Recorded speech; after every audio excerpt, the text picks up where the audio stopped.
Lagi nang dinadayin, hindi ko niya matanggal na kayo nagpa-CT scan siya noong ginawa ko. Atin yung files niya. Tanggalin mo Hindi na to. siya daw makahinga. Makataon.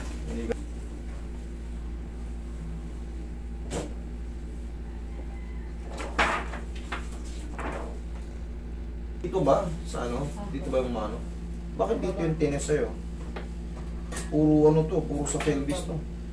Ah, sa baba ate? Yung... Tennis. Kidney, tsaka yung... yung... Masakit mo. Dito sa likod. Sa thoracic dapat dito sa upper. Ito puro ano to yun. Oo nga, nung binasa ko Right sabi, kidney, bakit left kidney. Puro dito to. Ayan, oh, pati yung imaging niya. Oh, lumbar yan. Oh. Baka mamaya chinek. Lumbar tsaka singit. Ito, singit yan. Oh, ayan, oh, yung femur bone na yan. Dito yan. Oh. Dito yung chinek sa kanya. Pag di kayo makahinga sa pulmonar, dito yan. Dito tayo sa upper ano tayo. Sa upper extremities. Kasi dito walang makita rito ano. Katulad dito, puro ano to. Puro kidney yung... Kidney to, okay.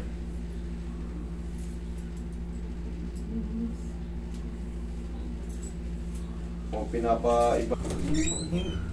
Hindi, minsan nagkakamali yung ano. Siyempre, nobody's perfect naman eh. Oo. Yung pag nasa pila ka, yung assistant ng ano, Iba yun na yung x-ray. oo, masakit ata sa kanya nun.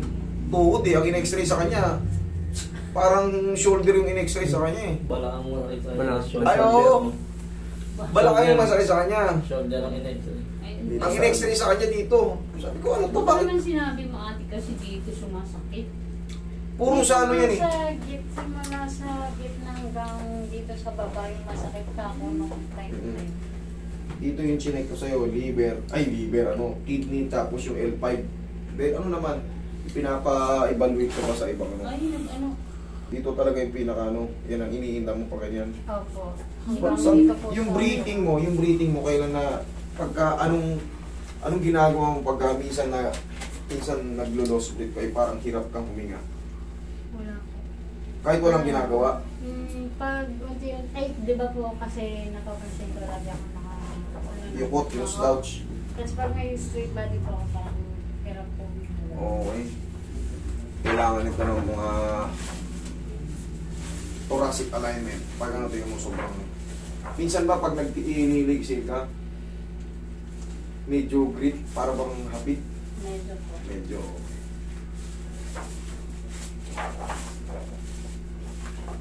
Hindi mo ba binasa ito ate mo? Hindi na.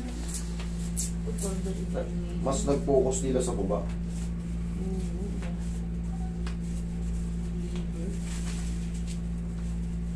Relax lang. Tanggalin mo muna mo, baka malagyan ka sa baka may sukat na yun.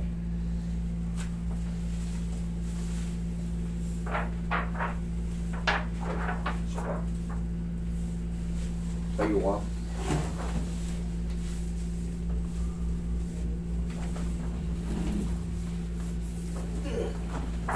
Hihiga kang patagilid.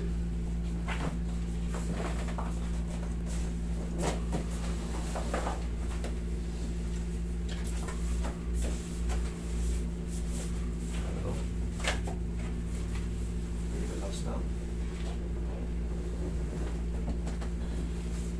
Bilang side.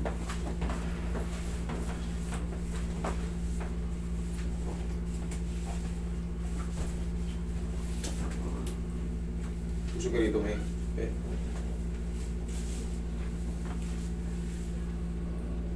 Relax lang. Ang dami ah. Yan ang kailangan mo Dami para ah. yung mga spinal nerve natin ang naiipit dyan sa ano mo eh. Balik na ata. Relax lang. Yun.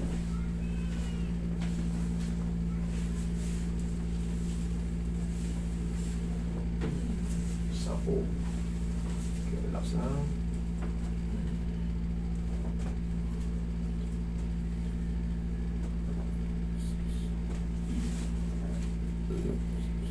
Relax lang.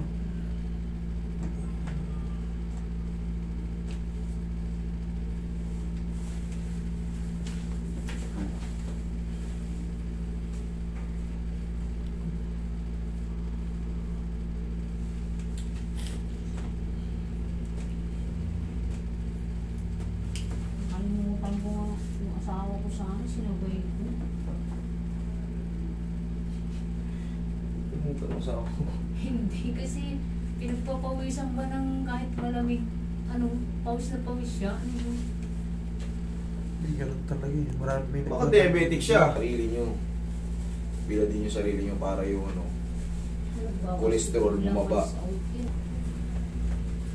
Alam ng yun, ng anak mo, di ba? RN yung anak mo.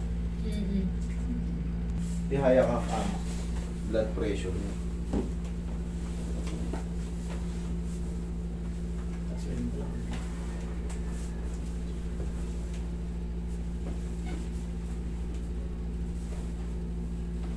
Taas na.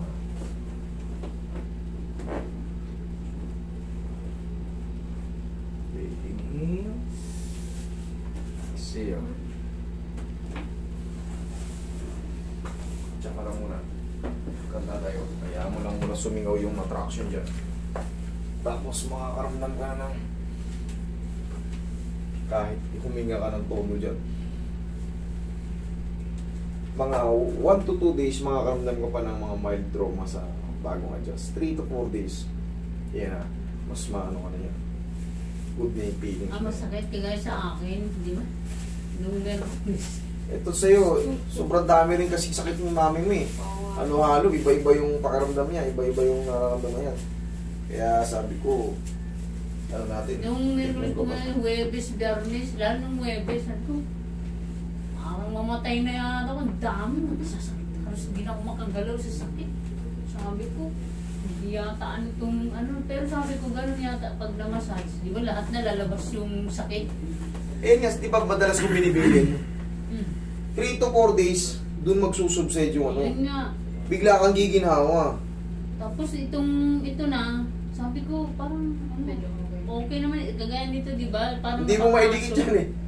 Di parang napapasok nung sa amin. Di ba madalas kong binibilin sa inyo yan? O kaya ngayon sa kanya binilin ko.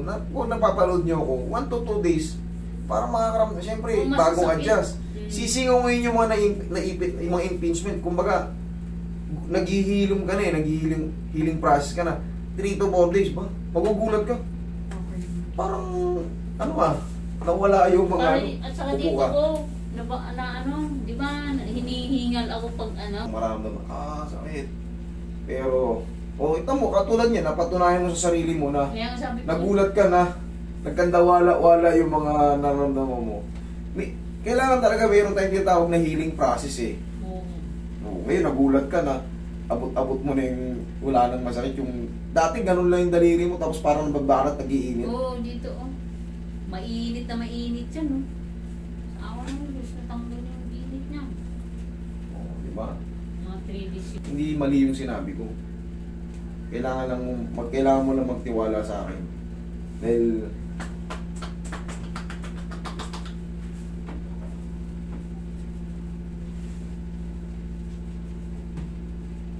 take a deep breath.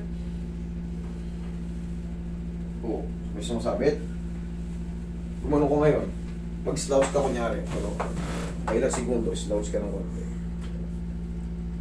Para ka nagsiselfone na ganyan. Tapos, di ba doon kanira ako pag Pagbilang Oo. Sige. Bigla ako straight ngayon.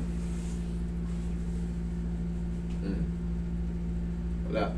Lalo pa yan pag napahinga. 1 to 2 days, ang mararamdaman mo dyan, yung mga inang natin, yung mga na-overstress, yung mga parang, siyempre inalay natin yung katawan. Normal na parang may mga maliliit na pain.